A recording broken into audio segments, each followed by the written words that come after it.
We know things are bad, worse than bad. They're crazy. It's like everything everywhere is going crazy, so we don't go out anymore. We sit in the house, and slowly the world we're living in is getting smaller, and all we say is, please, at least leave us alone in our living rooms. Let me have my toaster and my TV and my steel-belted radios, and I won't say anything. Just leave us alone. Well, I'm not going to leave you alone. I want you to get mad. Welcome back, everyone. Today, I'm very excited to discuss the 1976 film Network, and we're back with film director Tom Shkolnik. Tom, thanks so much for joining me. It's my pleasure. Thanks for having me. As you guys probably know by now, Tom is running the crowdfunding campaign for his upcoming film, which he's doing the post-production on, A Life of One's Own, based on psychoanalyst Marion Milner and her life. We talked about that on the podcast a couple of weeks ago. I'll put the link to the crowdfunding campaign in the description, and not only can you support the project, but you can get access to cool extras, merchandise, special screenings. Check it out. Network is a stark, satirical film.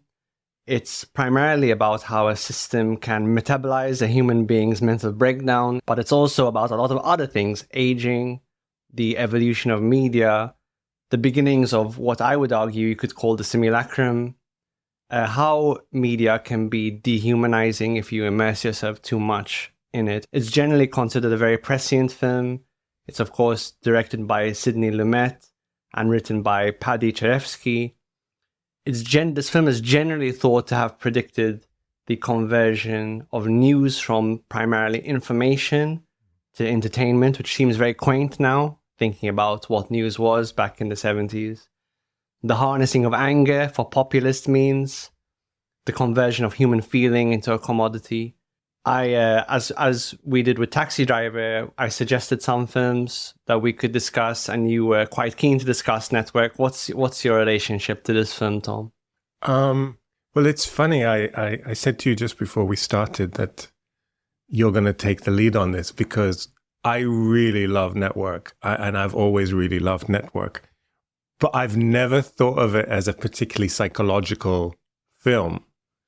And when you suggested it, like all the other films that you suggested were, fantastic films, but they were very the psychology of them was very clear in the kind of makeup of the characters.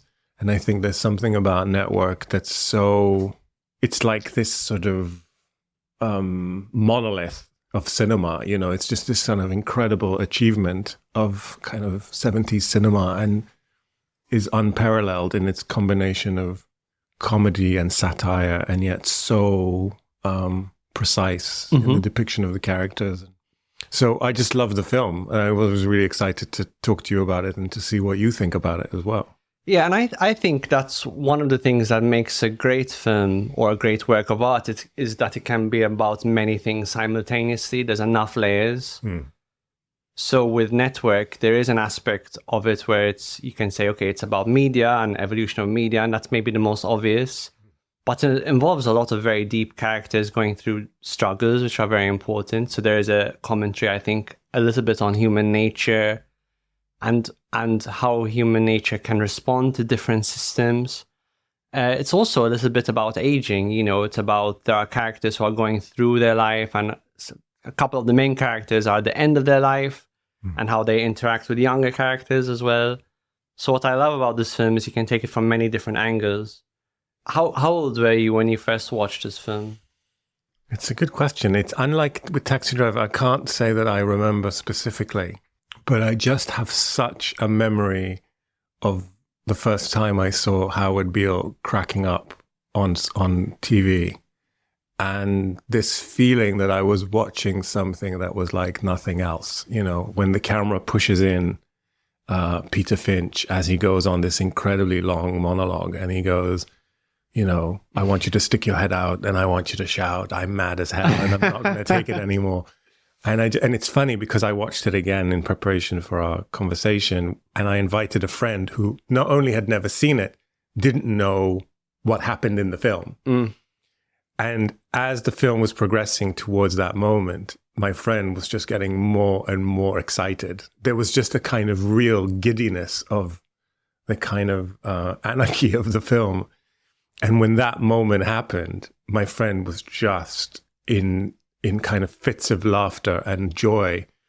And then it cuts from that. And I just remember the first time I saw it and seeing all the people on the tenement, in New York, when the Holden's character, the Max, opens the window and he looks out and it starts raining and everyone is screaming, "I'm mad as hell." Yeah. And it's like, obviously it's Chayefsky's genius, which we'll come back to probably in our talk, but Lumet's direction and like the details that you hear a kind of elderly sounding Jewish guy, and you hear a young couple, and it's so specific, and they're all mad with rage, screaming at the rain, as the lightning hits the building.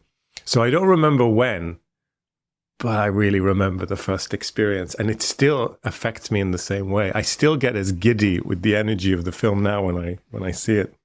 Yeah, I think you're right. Even though it's very dark, it's very fun and it's very energizing, and it's hard to feel. It's surprising that a film from 1976 can still feel so fresh and so anarchic. Like, you think, how can a film from that long ago still present itself as so? Haven't we broken the boundaries much more since then? But no, you go back to Network, and they're doing something very interesting there still. I first watched this film in my early 20s, and for me, this is one of the first films I've watched via research. There was a phase in my life where I probably watched a lot of classic films because my older brother recommended them. And probably one of those films was Serpico, which was also directed by Sidney Lumet. But then what I would do is, okay, this director made a film I liked. Let me watch as many of his films as I can. And I think that's how I stumbled upon Network. I had actually heard the Mad as Hell speech before, because back then you would listen to like DJ mixtapes and stuff. DJs would make mixtapes, and one I listened to had that speech at the beginning. And even then I'm like, wow, this is crazy to listen to. And I never knew it was from a film. Yeah. But then the first time you're watching the film and you see the speech and its context, then it's totally electrifying. It's so electrifying. And Peter Finch, there's so many stories about this film. But like, Peter Finch was obviously dying when they were shooting it. He was very, very sick with cancer. And he could only do one take of that big, because you can tell that it was shot as one long continuous speech where he did the whole thing. And the film camera starts behind the TV camera. Yeah. And then it just pushes in until it becomes this enormous close-up of him. And then he stands up, like the prophet, and then he starts walking around. And they did one take. And then Lumet asked him if he could do another one. And he tried, and a few moments into it, he just dried up and he almost collapsed. He'd put so much energy into that first take. And so the thing that we see in the film is the take that Peter Finch was able to do of that speech, because he was so unwell. I didn't know that. I knew that he had died after the film was made, while he was promoting the film. My understanding is he was obsessed with getting this part. He was really determined to get this part and almost didn't. I didn't know that. I know that there is a story that Lumet wanted someone else to begin with. And so tell me. Well, so Lumet thought that Peter Finch couldn't play it because he was Australian. Yes. And couldn't do the accent. Yes, I did. And didn't Finch fly to meet Lumet? He flew and he auditioned, and I think he wasn't used to necessarily auditioning for a role at that time because he was a big actor. But he said, I'll swallow my pride for this because I really want this part. Yeah. Having done the part, he was obsessed with getting nominated for an Oscar for it, and that's why he went on an aggressive promotional tour. But didn't he die before the Oscars even? He died on the promotional tour. So he died, going on various shows to talk about it. I learned all of this in researching just for this. I didn't understand that he was dying of cancer, but that's very salient, I think, because this film is all about his character's. This character's death comes up again and again throughout the film, so it's quite sad, but quite important. Well, he gets murdered. I mean, that's the end of the thing. He gets killed. But there's something about Chayefsky. It's funny, Chayefsky, because we'll talk. I remember from last time, there's going to be a time you're going to ask me for another film. Yeah. But basically, Chayefsky has like two strands to his writing in a way. There's this sort of institutional writing, and there's another great film that he made in 1971 that he wrote called The Hospital, which in the same idea as Network, he just chooses a body, he chooses a sort of institution of modern life, and then he tries to come up with a story that helps him dissect the kind of surrealism and madness of this thing. And in 1971, The Hospital came out, which has certain parallels. Again, it's about an aging doctor who is obsessed with this feeling that his life is ending.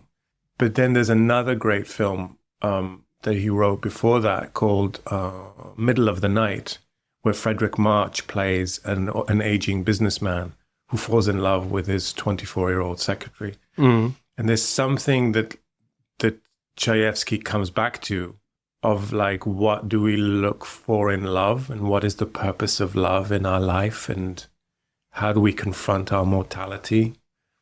And it kind of comes into Network, and I think gives the film its heart in a way, because there's so much satire in the film, and there's so much kind of hard-edged stuff. But then there's this feeling of like, what makes life really meaningful? Yeah, and what constitutes... I do think this film is asking, what constitutes a fulfilling relationship versus an emptier, more shallow relationship, potentially. I mean, looking at Lumet's films that I have also watched, I have watched 12 Angry Men, Failsafe, Serpico, Dog Day Afternoon, and his last film, Before the Devil Knows You're Dead, with Philip Seymour Hoffman. And the strand I get is there's a lot about morality, but also, as you said, he chooses a system or an institution. So in 12 Angry Men, he's obviously talking about the justice system and the judicial system. Failsafe is all about nuclear weapons. Network is about media. Serpico is about the police. So it seems, among other things, Lumet is interested in how do large systems navigate or fail to navigate ethical questions. Yeah. I mean, the statement I made was about Chayefsky. Hospital is a Chayefsky film. Right, yeah. But in a way, it's true for both of them. I don't know. I mean, I think Lumet, it's funny, like, Lumet is one of my favorite film directors, like, of all time. He's a real idol of mine. And he does such a beautiful job with Network. But to me, Network is a Paddy Chayefsky film. Like, it's interesting. Paddy Chayefsky, as far as I know, is the only screenwriter that got his films credited as by Paddy Chayefsky. Like I don't know of any other film writer that had such control over his films. And I think the marriage of Lumet's sense of morality and incredible sense of character and the clarity that he directs the film with is just astonishing. But the script, it's beautifully written. It's mouth-watering. I mean, it's so incredible. I mean, it's got what's different about it is, in contrast to a lot of modern films, is it has a lot of monologues, like a lot of speeches. Some are like crazed, but some are very, very fascinating and interesting. They're not just monologues that are for the media, but even between the characters in their lives, they give these nice, almost like Shakespearean speeches, and there's a wonderful theatricalness to it. Yeah. Well, it's funny that both Chayefsky and Lumet come from the same background. Like, they're both these sort of New York Jews who grew up in theater, and then went into television in the early days of television, and then moved into movies. And it's kind of funny that these two, who in a way owe so much to TV, end up being the ones that make probably the most scathing satire of TV and the place of TV. And I think for me, it's funny, like, when the film came out, I in preparation for our talk, I read some reviews from the time, and some people accused it of being, like, overly hysterical. And when we look at it now from the perspective of where we are now, it's not overly hysterical at all. It's understated. It's understated compared to where things went in relation to, that even Beale's monologue towards the end, where he says, "You've become humanoids." You're no longer people, you're just consumers. And you listen to that now, I'm watching the film as a part of me is going, where's my phone? I need to check my phone. And I hear Beale shout at me that, I'm a humanoid. And I'm like, I am a humanoid. Like, I struggle to stay off my phone. I move from one screen to the next. And I think there's so much that film was picking up in the kind of sensitivities of the artists that made it, that got much, much worse than anything they even... That they could have imagined. Yeah. Important background for this film. So apparently 2 years before this film was released, a TV news reporter named Christine Chubbuck died by suicide live on air. So this was in Florida. Apparently she introduced it as exclusive coverage and she shot herself. And of course, during the first act of this film, Howard Beale, one of the main characters, we'll talk about the plot in a second, he threatens to kill himself on air.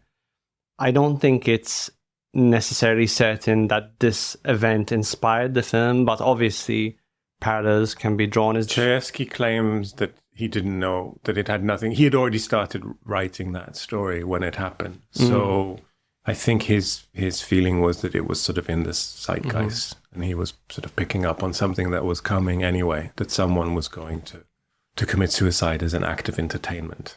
And speaking of the zeitgeist, so obviously this is a mid-70s film. The last film we talked about, Taxi Driver, was a mid-70s film. How do you see this film fitting into that time, fitting into the zeitgeist? Well, it's funny, they're both New York films as well. I sometimes joke that I should have lived in that time. I'm really like I somehow was born in the wrong moment of history. I think there's something about this kind of incredible combination of robustness and frailty. Like, the oil prices were going up, as they are now, and New York was about to default. It was sort of on the edge of bankruptcy. But there was also an audience for a certain type of culture, and there was a sort of interest in, Network was not just, as was Taxi Drivers, these were not just sort of niche art house films. These are big movies that also ended up making a lot of money. They had a big cultural impact. Big impact. They were event films. Yeah. People were queuing around the block to see these films. And I think that is something that is almost unimaginable now. Again, in the way that Network, we can talk about, there's all kinds of ambivalences inside Network, but, it's funny that inside Network is, the character of Schumacher is played by Holden, who's like a kind of old school Hollywood actor. And he represents a sort of earthy, old America that has a sense of love and tradition and honor. And in a way, everyone else is the future, is a kind of symbols of fragmentation of a culture that's becoming more and more broken up. And I think now we're so broken up that we can't agree on anything. Fragmentation, overt focus on performance at the expense of everything else. So we talked about like Ian McGilchrist's work when we talked about Marion Milner.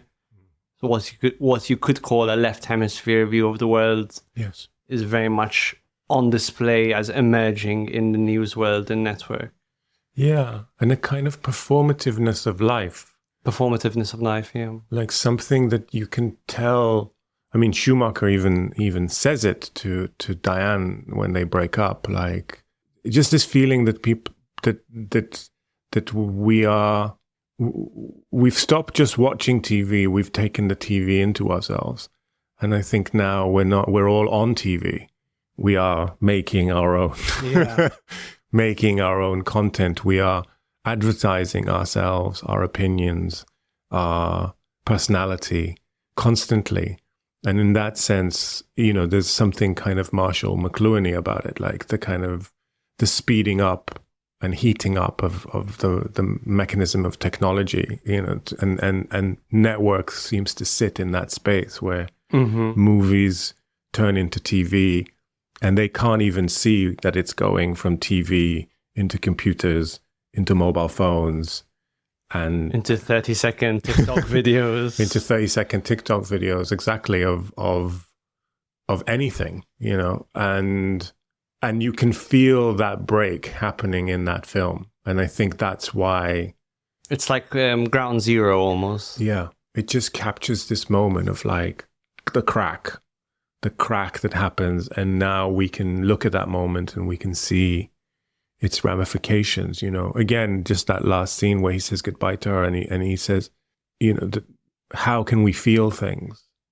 How can we really feel things for each other? And when I watched that the other day, I thought that scene was so prescient. Like, now, like, how do we connect? How do we break out of this relentless loneliness that we've been pushed into? And why is it that we repeatedly fail to connect? Why is it that connection has become so rare? Yeah. What about modern life is getting in the way of connection? Well, that's what I felt when I watched the scene when Beale gets them to shout. In a way, I mean, it's an incredible line. I'm mad as hell and I'm not going to take it anymore. But it's also gibberish. I mean, it doesn't mean anything. Yeah. And when I watched the scene, I thought, really what those people want to do is feel connected. Like, it made me remember people clapping for the NHS, you know, during COVID, or those videos of Italian people singing from balconies. Like, what they really wanted to do, apart from the fact that they wanted to be angry, which we can talk about, but I felt like there was this desperate need to be together and to shout together. And I have a different read on the anger. Go on. So, I mean, we'll talk about the plot in a second, but there's the famous Mad as Hell speech where the main character, Howard Beale, is telling people on air, on the news, to go to their windows and shout, you know, I'm mad as hell, I'm not going to take it anymore, and everyone goes and does that. And I think almost certainly there is a need for connection there that's being tapped into, but I also think a need for, like, agency, like a need for a sense of control over the events of your life. And I think there is something about modern societies. Again, I'm not anti-modern society. I don't want to go back to a hunter-gatherer existence. But there is something about modern society that makes us feel that life is being done to us rather than we are having an effect on our lives. Jobs, you know, having to live in small apartment buildings in very dense cities, having to pay taxes, having to commute, having to abide by strict rules and laws, make a lot of people feel like their life is just being run for them and that they have no input. So that I'm not going to take it anymore is the sense of I'm not going to constantly be a passive. I interpret it as I'm not going to be a passive observer of my own life anymore. But they don't. It's not a call to action, in the sense that he doesn't say. He even says in his speech, I'm not going to tell you to go and write to your congressman because I wouldn't know what to tell you to write. But the first thing you need to do is get angry. Yeah. And I mean, maybe that connects, like you said in your introduction, like to populism, you know, to the rise of populism. Like, I don't know, I'm a bit tangential in my thought. Maybe it's a bit like, I thought of, like, you know, Jungian shadows and the way the more society becomes polite and managed and docile, these forces have to go somewhere. And Beale becomes like a lightning rod through his madness. He becomes like a lightning rod to some underbelly of rage and frustration and aliveness. Yeah. That people are yearning for. Absolutely. And are not having a space for. They don't have a space to. And then he comes and he says to them, follow me. Yeah, and I think that anger and frustration, that shadow exists because of that combination, that lack of connection, that lack of feeling of immediacy, and that lack of feeling of control. For me, are like the main reasons why that repressed anger exists, aside from Of course, all of the normal frustrations and tragedies of any life, of course. Yeah. This film was received very well, largely, when it came out. It was nominated for 10 Oscars. It won 4, including Best Screenplay, Best Actor for Peter Finch, which he won posthumously, Best Actress for Faye Dunaway, Best Supporting Actress for Bridget, who played the wife of Max Schumacher. And I think she was only on screen for like 4 minutes. I think it was, for many years, it was like the Oscar for the shortest performance ever until Judi Dench won it. Crazy. So what actually happens in this film, we've talked about a lot. I'm sure many people have watched it. For those who haven't, of course, there will be spoilers. We've got Howard Beale, played by Peter Finch. He's a veteran anchor whose breakdown is repackaged as must-see TV. We've got Diana Christensen, played by Faye Dunaway, who's the programming executive, the new up-and-coming programming executive. We have Max Schumacher, played by William Holden. He's the old-school newsman who's behind the scenes for Howard's show. And he still believes in something akin to journalistic dignity. The film opens with Howard being a long-time UBS evening news anchor, and he's been told he's going to be fired because of low ratings. He becomes depressed. He starts to unravel. He announces on air that he will kill himself live during his final broadcast. Obviously, the network panics.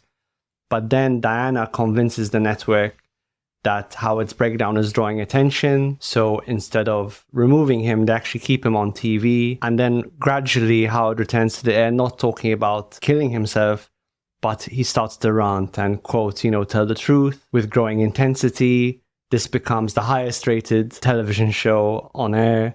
And then he gives this culminates in this famous "I'm mad as hell" speech, which we talked about earlier. Max, the old news executive, begins an affair with Diana, and Max becomes increasingly horrified by how the network is exploiting Howard's mental state. Then Howard starts ranting about corporate interests and deals that the television company are doing, and that makes him brought before the president of the channel and basically threatened and then told to change his message. But then Howard changes his message to one of dehumanization. So he starts talking about how humans, individuals, are going extinct. Essentially, the human spirit is going extinct. That kills his ratings, and he becomes very, very unpopular. And then all of the TV executives around him, in a very nonchalant way, plan his death, say, his ratings are going down, we have to kill him, and then they kill him live on air. And that's how the film ends. It ends famously saying he's the first man to be killed due to low ratings. And that's how it ends. What are some things you think this film really gets right? Oh my God. It gets so much right. Filmically, I think there is a kind of clarity and a beauty to the way this film is made, as far as the sort of mise en scène, the way Lumet stages each scene, and the way he breaks it up into very clean shots. Most scenes are broken up into maybe 2 or 3 setups at best, but the camera is always at the right place. And he does this really beautiful thing that at the beginning of the film, it's very, very subtle, but at the beginning of the film language is incredibly simple. If there are any camera moves, they're very subtle. Mostly the camera just pans with characters and then cuts from one person to another. And then when Beale has his big speech, the I'm mad as hell moment, there is this incredible push in that we talked about a moment ago. And the camera starts behind the TV camera. And it's a very objective shot, almost like documentary, like the previous moments in the film. But then the camera moves in and in and in and in and in until it becomes this almost like distorted close-up of Howard Beale. And then he stands up, and it's this kind of wide shot of this raging thing. And really, from that point on, the film becomes very subtly more grotesque. The angles are wider, the colors are brighter. Everything, it doesn't lose its kind of original thing. It's not like it becomes completely surreal, but it just becomes more and more grotesque as the plot of the film kind of becomes more and more heightened and disconnects from reality. And there's just this kind of incredibly subtle transformation that Lumet guides us through with his cinematographer and the editor. And then the performances are, I would say, pitch perfect. Every single one of them. I mean, Robert Duvall is just that moment where he fires Schumacher, and he goes, it's a big-titted. I got to hit Schumacher and Ruddy doesn't count anymore. He was hoping I'd fall on my face with his Beale show, but I didn't. It's a big, fat, big-titted hit, and I don't have to waffle around with Ruddy anymore. And the way he says it, and then he sits down and he straightens his vest, and he's so excited that he has to clean some sweat off his forehead. And it's just sublime. And there's this big old speech, and then Schumacher, goes, "Fuck you" to Hackett. And then he goes to Diane, that he's already started having an affair with, and he goes, "And fuck you too." And then he leaves, and Hackett goes to Diane, "Is there a thing going on between you and Schumacher?" And she just goes without any, "Not anymore."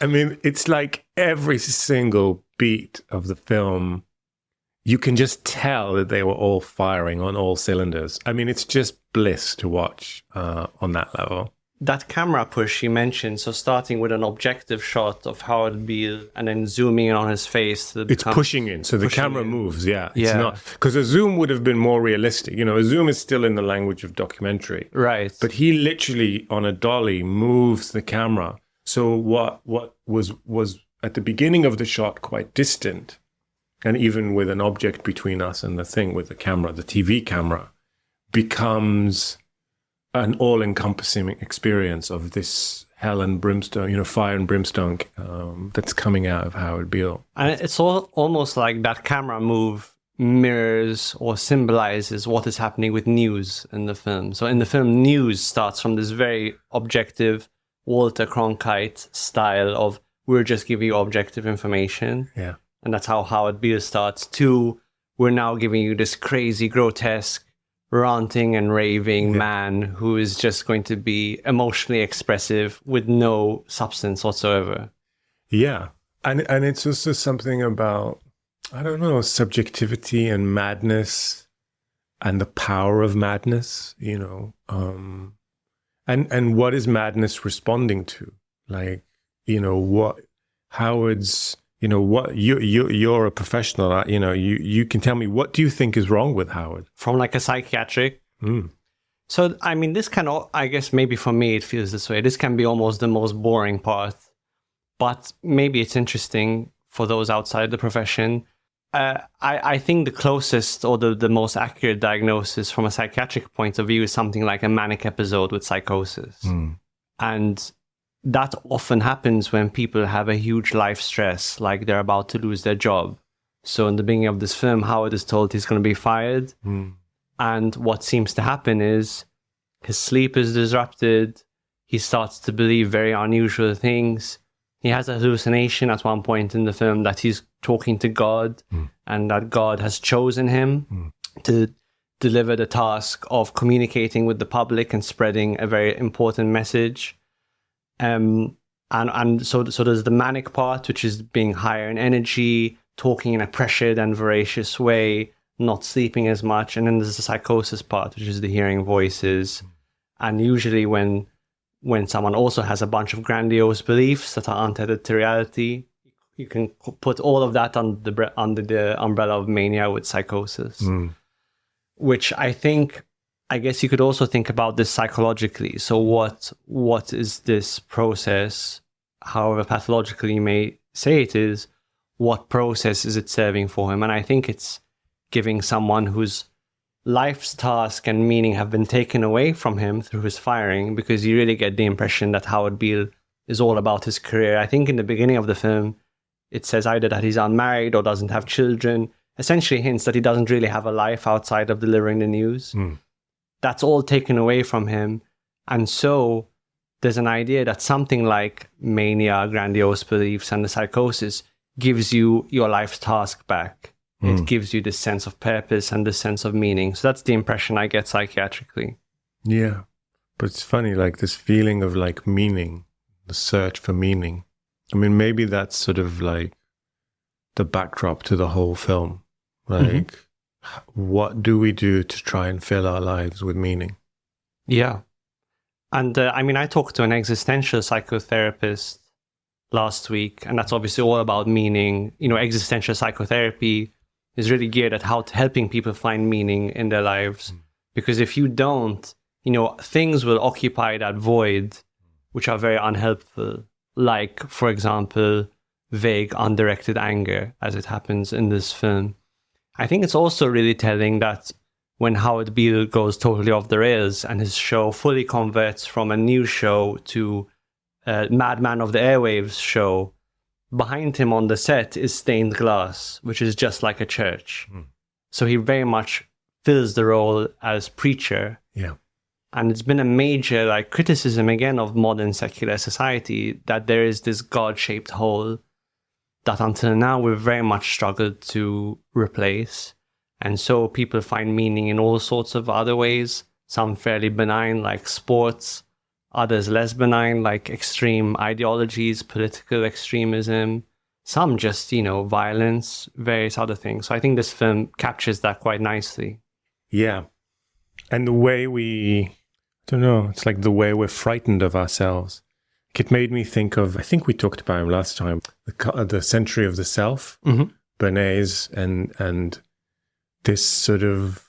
this thing after World War II of we cannot trust the masses anymore. We need to manage them. And there's something about network that really captures this thing of mass management and what it's doing to us and what it's doing to our psyche. And I don't know what's better. I don't know if it's better to have world wars and, you know what I mean?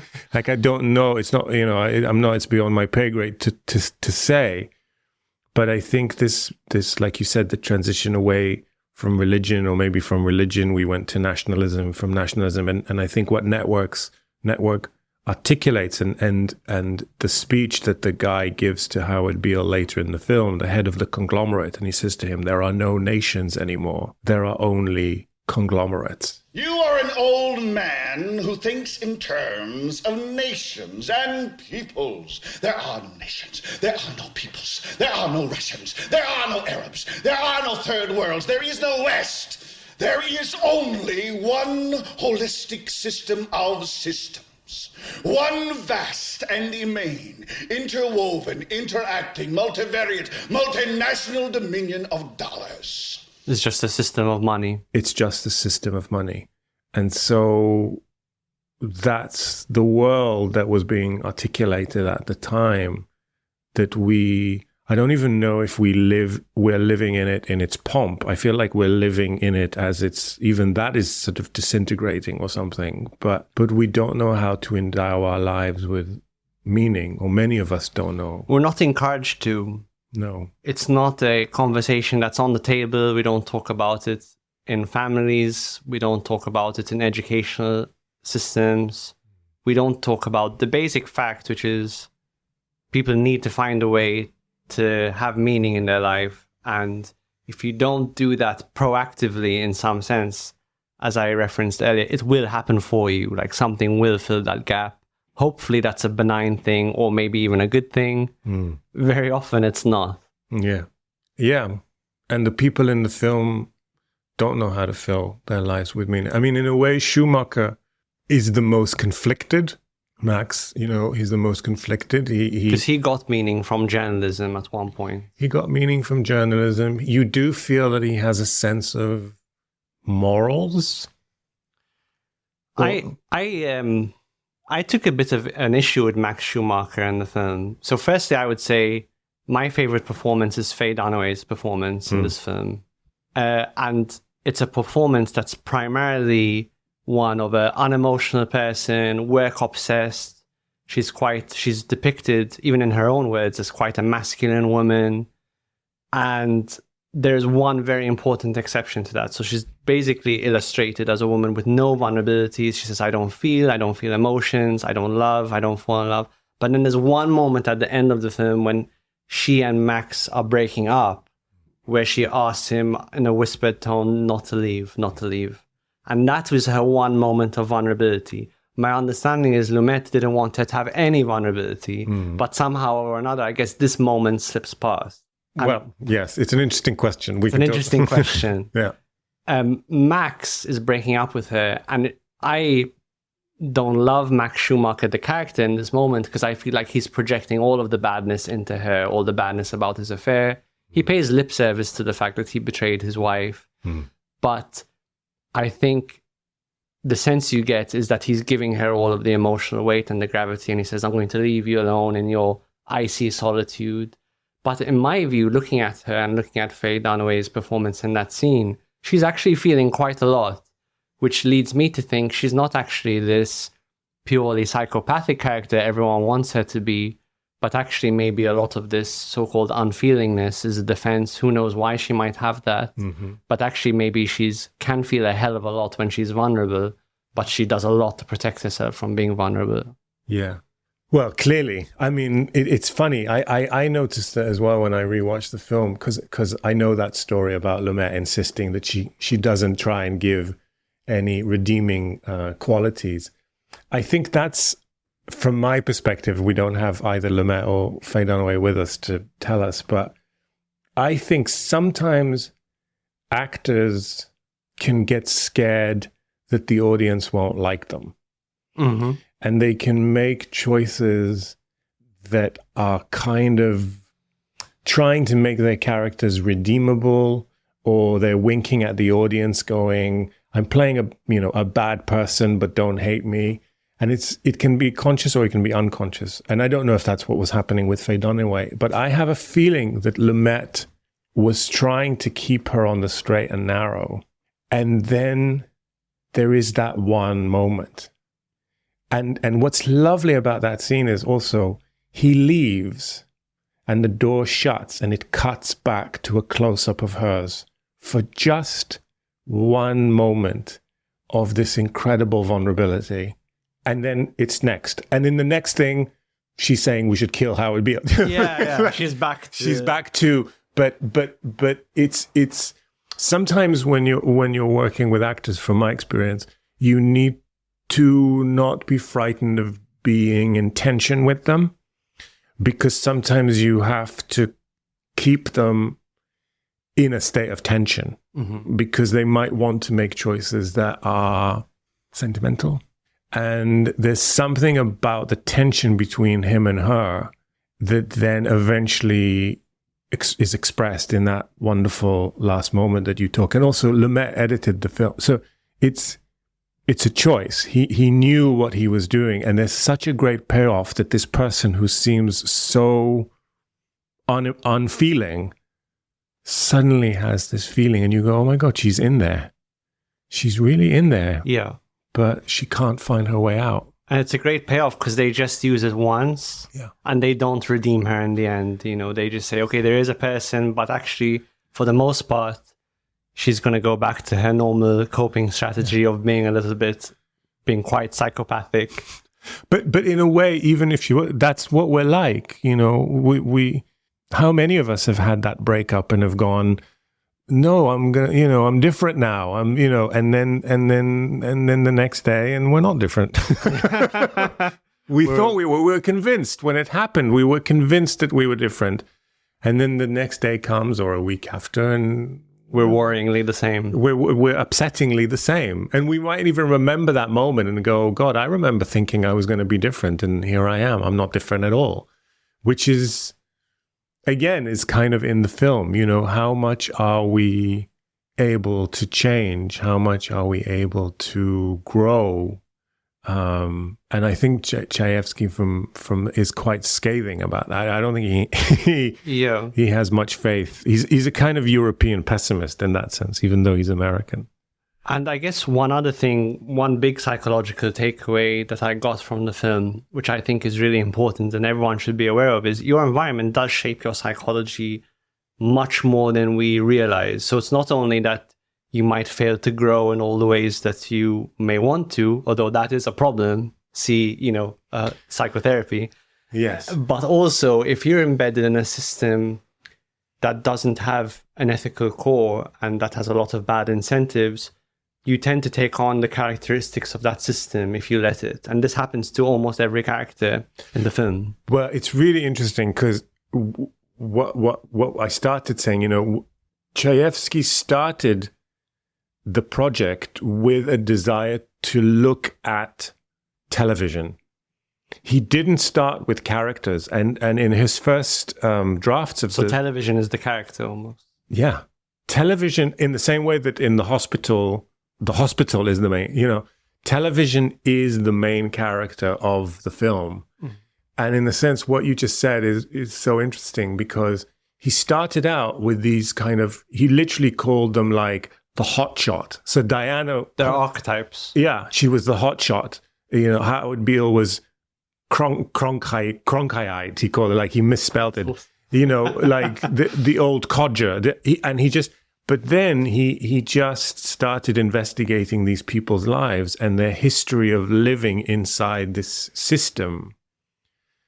And I think it's so powerful what you just said about, I think so many times we think we only exert influence on our environment. Yeah. And we forget or we neglect how much our environment exerts influence on us and changes our inner makeup.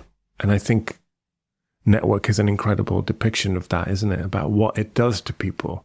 Yeah, and one of the most striking examples in the film is, there's this group called the Ecumenical Liberation Front, and they're like a Marxist group, and they're recruited by the network to produce this television show that's covering the adventures of this gang, and it's going to be really highly rated television because it's basically televising crimes on air.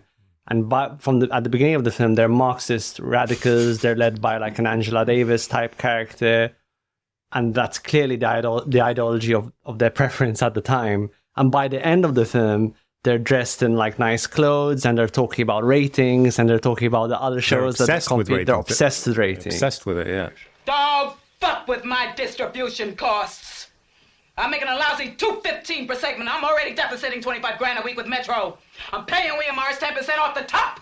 And I'm giving this turkey $10,000 per segment, another $5 for this fruitcake. And Helen, don't start no shit with me about a piece again. I'm paying Metro 20% for all foreign and Canadian distribution, and that's after recoupment. So they're taking on the characteristics of the system. It reminds me of another film, completely different film that I saw recently called Annihilation. Have you watched Annihilation? So it's an Alex Garland. Oh, yeah. Of course I've seen it, yeah. So Annihilation is basically about this alien force that lands on Earth and creates this area called the Shimmer, which is essentially this area of radiation that's slowly expanding outwards. And it subsumes everything within it. And people that enter this area, they start to change. They often go crazy. They do things they wouldn't normally do. The plants all change. Their morphology changes. And it's a bit like systems are like that. Systems change you. They change the way you think and they change your perception. I'll give you an example. So when I was doing my training and I started working in mental health systems, people tend to go into those systems very idealistically. They want to help people with mental health problems, etc. As you start working in the A&Es, the busy hospital wards, you have constant, huge amounts of tasks to do. You're under a lot of stress. Very soon, if you're not careful, you start to see your patients and everything you're doing through the metrics of that system. So you start to think less about patients and their problems and how can I help them, but you start to think about performance indicators. You start to think about times before discharge. You start to think, you think about people as just diagnoses as opposed to people. Yeah. So this is a very real thing. It doesn't just happen because of capitalism. It happens in any system. If you're in the system and you don't think about it proactively, you take on the characteristics of the system. But is that a good and a bad thing, or is that do you have a stance on it? Like, I don't think it's necessarily a good or a bad thing. I think it's again a feature of human nature, but it speaks to the importance that systems need to have an ethical core to them. That when you're designing a system, you need to think about the big picture and what is this for.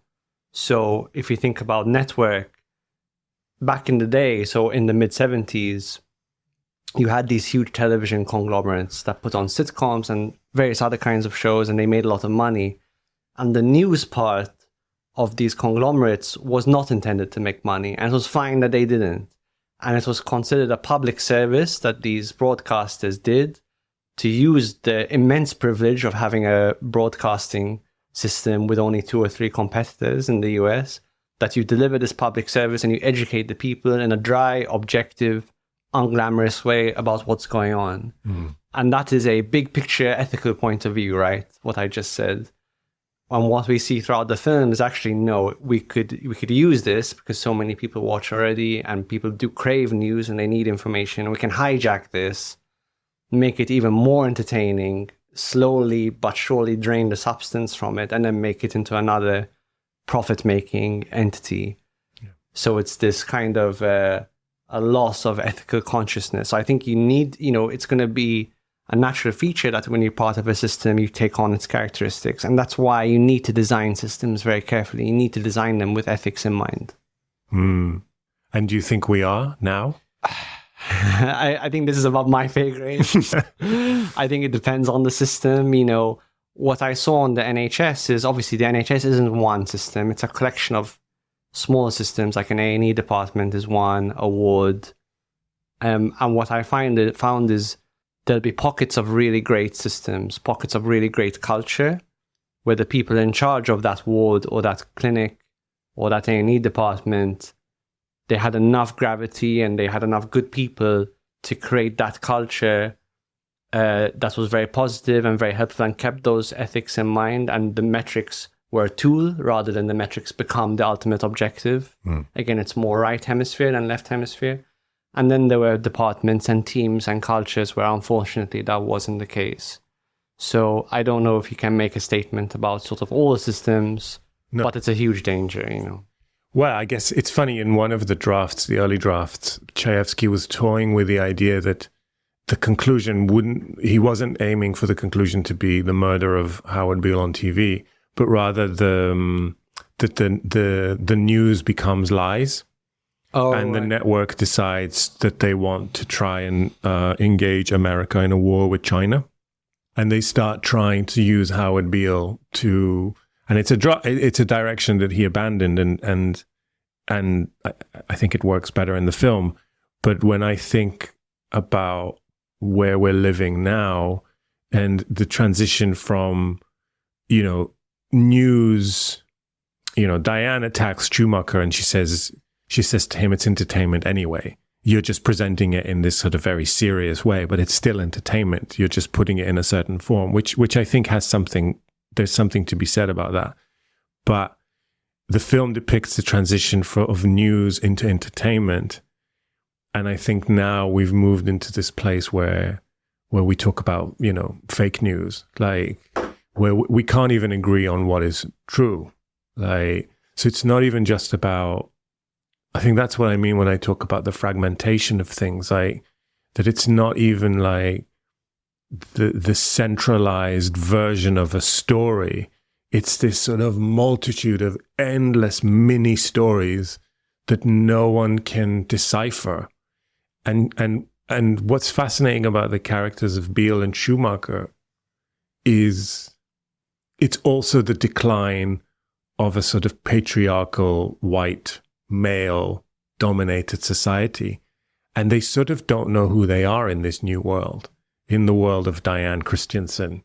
They don't know how to find themselves. And I think when he attacks her at the end, like you said, that this sort of mean-spirited speech that he gives about going back to his wife, and I think he's also ridiculing himself and his own role in the fantasy. But I think it's also a really beautiful depiction of men not knowing what their place is in the world anymore. And maybe that's another place where it connects to Taxi Driver, this sort of, this feeling that the ground is shifting from under them and that their once very central voice, which of course they saw as moral and just traditional, is suddenly being shaken. And I think that's, I don't know, I had all kinds of ambiguities about the film when I watched it the other night. Like, I thought that was one ambiguity of, on the one hand, I kind of, the reactionary in me or the traditionalist in me went, yes, we should go back to the way things were. And then the part of me went, no, mate, it's done. Like, your world is over. You know what I mean? It's moving on. It's moving on to something else. But there was also something funny about the fact that I was watching a film satirizing TV.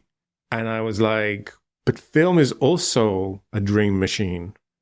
It's just a different dream machine. Like, and then TV criticizes TikTok, and TikTok, do you know what I mean? And it made me think of, I mentioned Marshall McLuhan, but like this thing of, one of the things that I can't remember in which book, he talks about, this thing of like the medium is the message. Mm-hmm. Like, he says that the new medium always uses the content of the old medium to get people into it. And you can see, like, when TV started, it started with theater and vaudeville and variety shows, and then it slowly became its own thing. And then now on like YouTube, you can see how people are emulating the shapes of TV, but now it's slowly becoming its own thing. But really the purpose is to be like a gateway drug that just keeps moving us closer and closer. Well, at least I felt that after watching the film this time, that it was like the only purpose of it was to get us to merge with with technology, like to get us closer and closer and closer to the machines and further away from each other. And there's something really terrifying about it. And in a way, the content of it is irrelevant. I had another thought. Maybe this is a bit tangential. I don't know if it will be interesting to anyone at all. But like when you talked about systems, I remember when I was younger than now making films, and I just made my first feature film, and I was invited to do TV programs. And I love TV. I watch a lot of TV, a lot of bad TV as well. Yeah. But I could feel that one of the things about TV in particular is that it's very formulaic. You shoot every scene in a particular way that is repeatable. It's a factory for fiction in the case of what I do. You can't use the camera as much as a character as you can in a film. You can't be, I don't think you can be as individualistic in your point of view on things. You have to really service a bigger machine that you're a kind of cog in. Which is why I guess the director of a television program, a specific episode matters less than they're completely replaceable. As David Cronenberg said once when I asked him why he doesn't direct TV, he said, "I'm not a bus conductor." Wow. He's like, I'm not interested in just moving things from the page into the screen. I need something to happen. And at the time when I was being offered these jobs, and I've always been very poor, and I have, it's the truth. Yeah, and I would always wrestle with it and be like, oh, maybe I should just do this. And, and then I saw this interview with Chantal Akerman, the great filmmaker. And she said that when she was young, she didn't take on any commissioned jobs. And the interviewer said to her, why? And she said, because when you take other people's structures into you, you don't notice it, but it changes your inner makeup. And if you do it before you've even found out who you are artistically, you'll just end up using their shapes, and you'll never find anything that is truly yours. Because your creativity. Yeah. And I remember watching this interview and thinking, I can't do this to myself. I have to stay with the not knowing of who I am for longer. Because as soon as I engage with these systems, they'll tell me who I should be. And they'll go, this is how you shoot a scene. And this is how you tell a story. And this is how you do it. And that's fine. And what you get in return is money.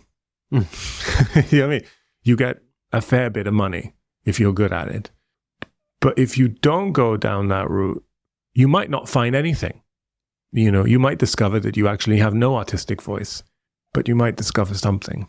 Yeah. And when I was young, it felt worthwhile to stay with the not knowing of who I was artistically for longer, little did I know that it meant I was sentencing myself to a life of poverty. But I really remember feeling like it was a choice between money and my artistic voice. Mm-hmm. And I didn't know how to do both. Maybe some people know how to do both. I didn't know how to do both. It feels like walking a tightrope. Yeah. How do you engage with a structure and even learn from the structure? Because these things to learn, I talked about mental health systems. I learned a lot of really useful stuff working in a mental health system. But how do you maintain your individuality while working within a system? Yeah. And I think it's funny, as you know, I served in the army, and I had a very difficult time in the army, and I kind of lost my marbles. But one of the things I think that made me lose it was that I was convinced during basic training that I was being very clever and that I was keeping this ironic distance of everything that was happening to me.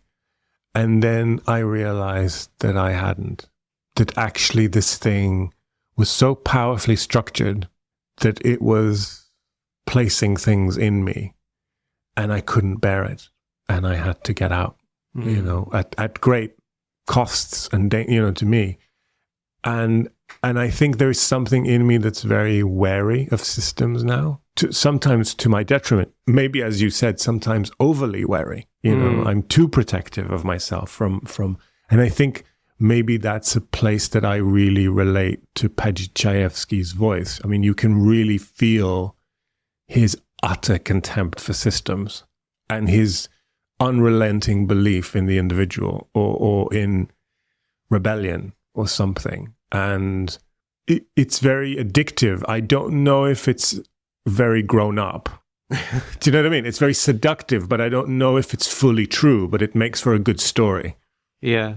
I don't know if it's fully true either, because I do feel, again, we do need to exist in systems. We need to be part of society, which is a system. And I don't think there are some ideologies which demonize society, and there are some ideologies which demonize the individual. Like communism probably is the best example of that. And I don't think either have it right. I think the goal is to be found in managing the tension and facing it forthrightly, and to not let yourself go too far to either side. But how do you remain wrestling with it, acknowledging there will be compromises and difficulties? No easy thing, what I'm saying. No, but I think it makes you confront, or at least as I'm listening to you, and I think that is something that exists in the film, and the question exists somewhere in the film, as much as it can exist in a big Hollywood film. Futility and mortality. And, he says, Howard Beale says at one point, we're not even here to entertain you, we're just here to elevate your boredom. And it's like this terror of the nothingness, that if for one moment we will be quiet with our own frickin' minds, we will just lose our shit. Yeah. Because we will have to go, I don't know why I'm here. I don't know what put me here. And one day I won't be here. And the problem is you need to confront that at some point. As in, you not confronting the boredom and then all the things that leads on from that, your own mortality and these existential thoughts. This is something I discussed with the existential psychotherapist, so she told me this. You don't confront those at your peril. Yeah. It's almost like you need to get a vaccination to get immunized. Yeah. You need to confront this dark stuff of life to live a much richer life. And I do think one of the huge problems we've faced that's become way worse since Network is we never have to be bored ever, because this brings me to the simulacrum idea. So we're living in the Can you tell me what that word means? So my understanding is simulacrum means essentially a simulated reality. So it's almost like the Matrix. We can live, if we're awake for 18 hours, we can live half of those hours or more looking at different screens. Yeah. And because the screens, the TikTok videos, YouTube, television, even films, they're so convincing, we confuse them with reality. We watch a nature documentary, we think we're in nature on some unconscious level, but we're not in reality, because all of this media are representations of reality. But because we confuse them with reality, they're very seductive. They feel very immersive. They suck us in, and they make us feel almost as though we're living a life, but we're not. And that's where I think technology addiction comes in. Overuse of this stuff will make you into, in Howard Beale's words in the films, one of those humanoids, like close to being human, close to having a human life, if you spend all your time on technology, but not quite. And when I've seen clients who have technology addiction, you know, people can hear this and say, am I being a bit hyperbolic? When it comes to real technology addiction, I have had clients come to me and say, I don't feel like joy. You know, I don't know what it's like to feel joy. I've never really had a relationship. These things happen. Yeah. So I do think it's something, the simulacrum idea is something we need to take really seriously, that we have people who are living the majority of their lives, almost living a life, but not quite. But I feel like you're describing crisis.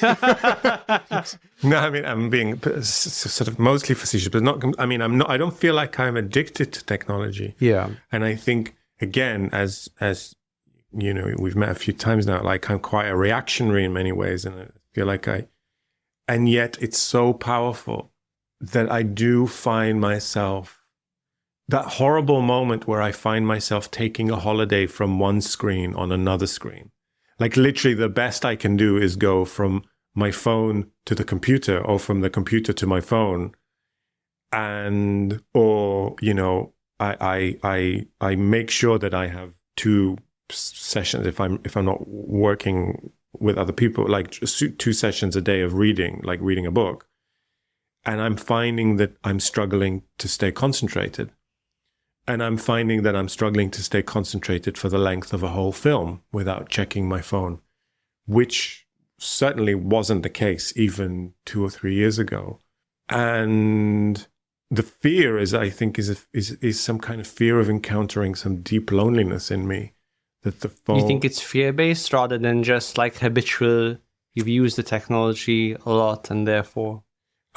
It's a combination, but I think fear is definitely when I sit with it, when I hover and I don't take the phone, and I sit with what's coming up, there's this fear that my life is empty. Yeah, and it's funny because people who know me probably wouldn't say that my life is empty. I do a lot of interesting things, I hope, and stuff, but it's an existential question, like your existential therapist. Like it's not of the moment. It's this fear of something that's always there, which is, I don't know. Is this it? Yeah. It's a kind of emptiness that's, for me at least, it's always there. And we have to learn to live with it. But the phones and the computer, I don't know, they just offer such an easy answer. Mm-hmm. It's like, you know, boop, boop, boop, you just press the button and it just gives you something and you're just... I don't know. It's very curious. And in that sense, when I watched the film, I thought, as extreme as the film is, it's not nearly as extreme as what it turned out to be. As where we ended up going. Yeah. And it's incredible that a film was able to be prescient for its time and to continue. You know, often when a film or a work of art is very meaningful for its time, it fades pretty quickly. It's of use for that moment. Do you know what I mean? But sometimes these rare things happen, and I think Network is one of them, which is somehow it was useful to them then, and it remains useful to us now when I watch it. Yeah, in Network, they talk about the generation gap. So the older people in the film refer to the younger people as the people raised on television, raised on Bugs Bunny, and they've claimed that being raised on television has importantly warped their sensibility. And importantly warped how they see life. And you can make that argument. You can make the argument now, you know, the way social media has changed things and the way people raised in the late 90s, early 2000s may have a very, very different outlook, a more fragmented outlook. Again, living life with all of the, I guess, trappings and sensibilities of having had way too much screen times, talking in memes, for example, talking in memetic language, having narrower attention spans, all of these things. Again, I think So it's hard. It's really hard. It's genuinely hard to overstate how prescient the film was. Yeah. No, it's super interesting. Again, I always wonder if there's a level of sentimentality to that, and every generation thinks the new generation is doomed. But, you know. So taking my point of view, I'm not even saying they're doomed, but just importantly different. Yeah, I really feel that. I actually feel up until COVID, because I teach a lot, you know, and up until COVID, I felt like my students were roughly of the same world as me. And then they weren't. And maybe that's just an age thing. Maybe it was just I moved from one age bracket to another. But I think something happened in the world. There was something about the generation of the kids that spent that huge chunk of their childhood or teenage years alone at home in front of a screen, which has changed them. Mm-hmm. And they just seem different to me. I experienced them as different. And before, even if there was a big gap in years, there was a sense that we existed roughly in the same universe. And now, many times, that's not the case. Mm. And I've tried to not be frightened of that and to just embrace that and to be curious about how they experience the world and how that might be different to me, and to see whether I can offer anything to them. But definitely there's a feeling of like a baton that was passed from the previous generation to me in my work, let's say, or in my teaching, and I'm now wondering how to pass that on to the people who I'm teaching. It needs to go through a level of adaptation that we didn't have. We just accepted it as true. Are there any takeaways you would want people to get from this film? Don't be scared of yourself. Don't be scared of the silence and the empty, or whatever. Don't be scared of whatever is going on, and see what it's like to sit with not knowing how you feel. Because there's so many ready-made answers. You know, there's so much out there ready to just fill that gap. Yeah, I think echoing what you're saying, one takeaway I have is learn to be a creator, not a consumer. And I don't mean necessarily like you actually have to create a thing, but learn to kind of generate in your life and not just passively consume. Because right now the world is all set up for passive consumption. You can do it all day. You can do it for low or nominal cost. Yeah.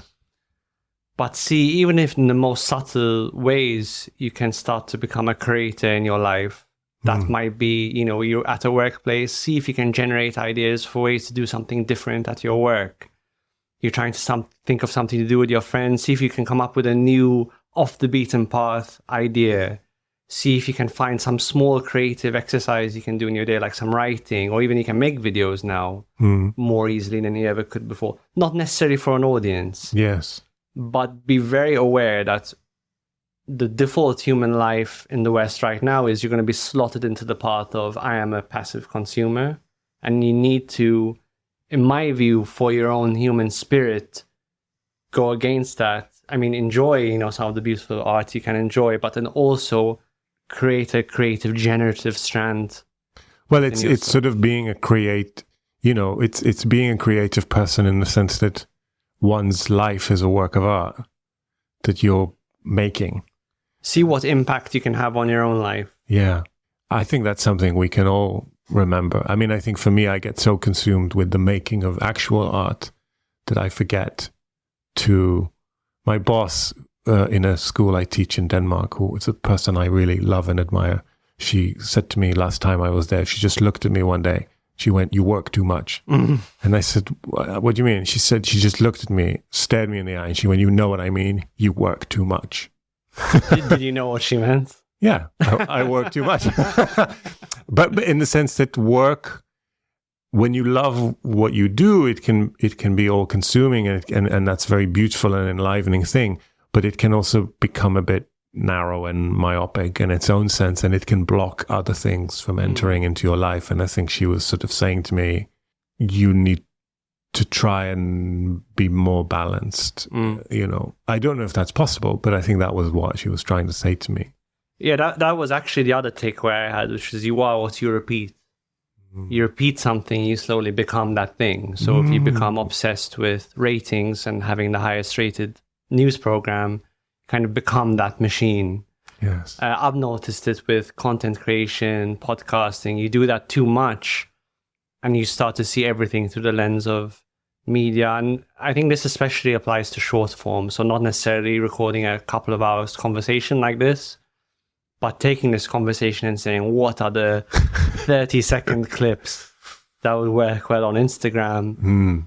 You know, this goes back to this thing of how do you negotiate with the systems around you? It is good to make short clips of the podcasts you make, but do that too much and you start to favor, I think, style over substance, and you become obsessive in all the wrong ways about performance over contribution, if you like. Yeah. Maybe that's another takeaway that I think of. I think when this time when I watched the film, I really thought about performativeness. Performativeness of opinions, performativeness of morals, and the difference between really trying to have an ethical center, a rooted ethical approach to life, which is sometimes, I think, means engaging with ambiguity and ambivalence and not knowing what the answer is, and a sort of performative morality that can be eventually quite hollow and leave one empty. And I think there's something about the film and the questions that it asks of the audience. It really, I think, in a brilliant way, forces you to sit with your own inner compass and go, well, who am I in relation to these unfolding events? You know, what's my take? What would I do? Because there aren't a lot of heroes, really. There's no heroes to identify with. No. Again, and I think that's kind of part of Chayefsky's radicalism is the hero is the TV. You know, that's the hero. And the film starts and ends with a shot of TVs. The thing that is inside the TV, that's the story inside the story. But the story is the TV. The story is, this is how television is changing us. Yeah. Changing us and the impact. Yeah.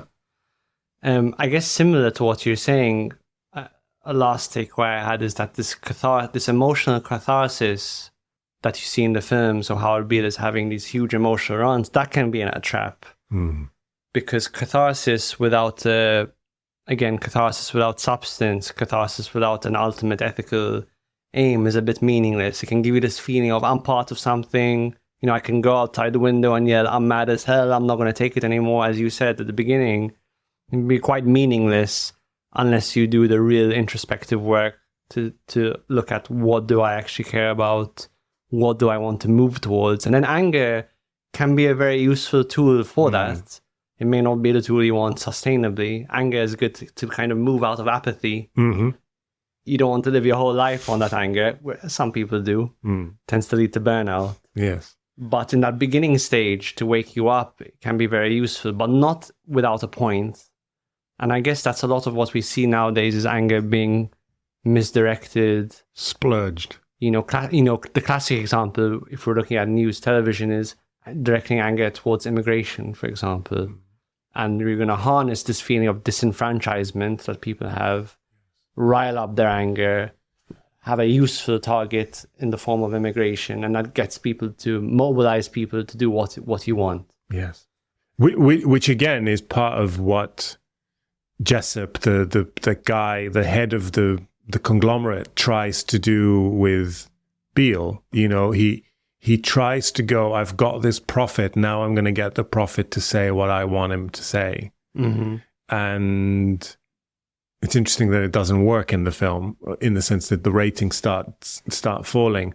But I think again, populist leaders and we've seen so much of this, but this thing of like anger, people are so angry. Like I follow football, and certainly in this country, I mean, people get so angry about football, and it's very seductive to pour your frustrations and your disappointments into... And even your enthusiasm. Yeah, and your enthusiasm, it's true, and your passion and all of it, into a 22-year-old kid who's kicking a football and going, he did this to me, you know. and they part of what they get paid for, I think what they get paid so much money for, more than their abilities to kick the football, is their willingness and emotional ability to tolerate criticism, that level of scrutiny and kind of online abuse. And it's funny because it happens to me, it happens to friends of mine, really intelligent people, and sometimes you have to go, it's just a football game. Like, there's a lot going on in life. But interestingly, and yeah, it's a tricky thing, this thing of like the entertainmentizing of the whole world. The whole world has become a thing for us to consume and judge, you know, because it's all at our fingertips all of the time. And so we're constantly making our opinions about everything. And I think there is a sort of cultural stagnation at the moment. Partly because there's not enough movement between the unconscious and the conscious, between, you know, in the way that things can kind of come flooding up, not in the toxic, horrible Trumpian way, but in the kind of introspective way. Yeah, and enlivening and enriching and like a new wave of excitement. And I think network comes from a cultural moment where that was rife. And you can still feel how it's buzzing with that energy. And it's because to get that exploration of the unconscious, you need quiet. You need to be in a quiet room by yourself, doing something creative, going inwards. And there's every opportunity now to just avoid that. Yeah. And you need to not be scared of how it will be perceived.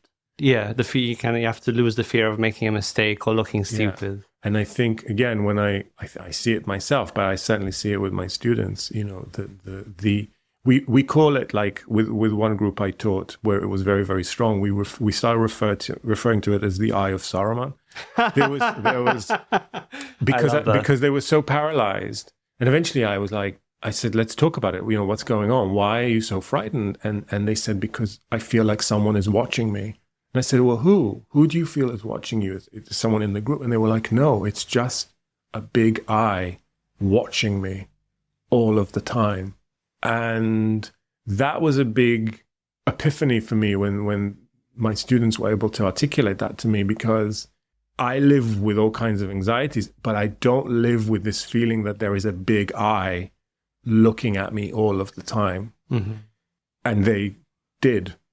And you don't blame them, because we've got eyes everywhere. Yeah, we've got eyes everywhere. And eventually, as you said about institutions, we internalize these eyes and we start believing that someone is always looking at us, looking into us, judging us. And it's really frightening to live like that. And it's really stifling, and it's very hard to open your chakras to mysterious material that might come from within you. And yet I know intuitively, or I feel at least, that that's where the exciting stuff, that's where the networks come from. You know, when someone just sits, like you said, in a room and listens to them, to the undercurrents. Yeah. You know, that's where Kafka comes from. Yeah. That's where it comes from. And if you're not allowed to do that, you know, just replicate. You just replicate. On that note, my favorite question, and I think the most important question, is what film do you pair this with for a double feature? Okay, so I've got a long list for this. Okay. It's not long, but it's a few films. Okay. I would say I would definitely pair this with The Hospital, the film Paddy Chayefsky wrote 5 years before this, about sat in a hospital about the head of a department who's having a nervous breakdown. It's not as eloquent a film. I mean, the script is fantastic. It's not as like mega as Network. Also, Hillier, who directed it, is a fine filmmaker, but he's not Sidney Lumet. But it's still a really fascinating film. I would say Adam Curtis, The Century of the Self, that people can watch on YouTube or on the iPlayer in the UK. There is a film called Sweet Smell of Success, McKendrick film, with Burt Lancaster as a writer of the most powerful tabloid column in New York in the 50s. and the way he wields that power in order to destroy people's lives. And a film called Ace in the Hole, Billy Wilder, which again is about the corruption of ratings and what it does to people. The films I had for double feature, so I had my number one pick is The Social Network. Okay, So going that's a from good the one. network to The Social Network. Yeah, Because nice. I see it as the logical extension. Yeah, It's also about, people start with this nice idea, Facebook, we're going to connect to other kids in college, albeit motivated by a lot of spite from Mark Zuckerberg. But then it becomes this behemoth, kind of sucks everyone up, distorts their worldview.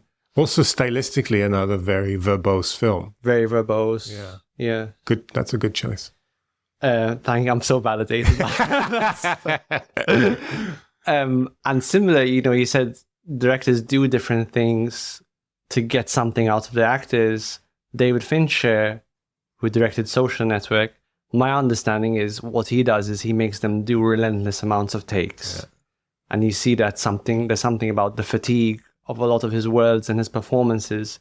We can really understand, okay, this person has done 60 takes of this film, but it has a very powerful effect. Yeah, I mean, and that's, Bresson used to do that as well. And Kubrick, you can wear down conscious inhibitions. You can, again, it's funny when you're working, everyone comes with their ideas. They come with their best ideas. And, the first take is what they planned. And the second take maybe is a bit better than that. And the third take is something. By the fourth or fifth take, people usually don't know what to do anymore. And then it kind of goes bad. Mm-hmm. And often that's a good place to stop, right? It's fine to stop if it's all to do with the tactics you want to use. But if you survive that and you get to 10, 12, 15, 20, there's a kind of letting go that can happen where people just go, I don't know, I'm just going to do anything. Yeah. Because I just don't know what this guy wants from me anymore. So I'm just going to say the lines. And it can be really good. It's a really funny thing. It can be really revealing. I feel that way about repetition, even at a large scale. So even think about this podcast. There's something about making, if you go from you've never recorded a podcast to make one, that's interesting. That's an interesting step. And then you've made like 5. And then that's kind of interesting. What's that about? And then you make 20, 25. And now we're on like 165 or something, or I think 170 something. Wow. And it feels different. It doesn't feel different from one episode to another. But 170 feels very different to 50, which felt very different to 0. Yes. So I really believe in the power of repetition. Obviously, you might strategize in between, as an actor might do in between takes. Yeah. But also repetition has a momentum of its own. Yes. That if you do something enough, strange things happen, bad things happen, good things happen. And there's something adventurous about just saying, I'm going to keep doing this and see what happens and open myself up to the serendipity of it. Yeah, for sure. I mean, but then, we're talking about Lumet. Lumet was such, I don't think Lumet is a lesser director than Fincher or Kubrick. He's a different director, but Lumet very rarely did more than 3 takes. Like we said with Peter Finch. But he made a lot of films. He made a lot of, and he made a lot of great films, and he got a lot of astonishing performances out of actors in a different way and a different type of texture of performance, maybe. So partly it's about being true to yourself when you're making a film. Kubrick needed to do 70 takes. Fincher needs to do 70 takes. That's fine. If that's what they need to do, that's what they need to do. Lumet needed to do 1. Mm-hmm. And both are fantastic, and we can relish in what they're making. I think sometimes people feel like a need to go, I'm not saying that's what you're saying, but like, this is the way to greatness. Yeah. And I don't think it's true. Mm-hmm. Like you have to make the films that you make. And I love Lumet, and there's a levity and an energy to his films that maybe other types of films don't have. Mm-hmm. We're out of time. Tom, thanks so much for coming on. As you guys probably know by now, Tom is running the crowdfunding campaign for his upcoming film, which he's doing the post-production on, A Life of One's Own, based on psychoanalyst Marion Milner and her life. We talked about that on the podcast a couple of weeks ago. I'll put the link to the crowdfunding campaign in the description. And not only can you support the project, but you can get access to cool extras, merchandise, special screenings. Check it out. Go watch Network. Tom, thanks so much for coming on. Thank you for having me. This was the story of Howard Beale, the first known instance of a man who was killed because he had lousy ratings. Great Ahmed Khan, Mr. Beale was carrying and carrying an automatic weapon. Currently attractive network spokesman vigorously denied any studio audience. Chairman of the board of Union Security Guard, nobody seemed to know he would make a statement.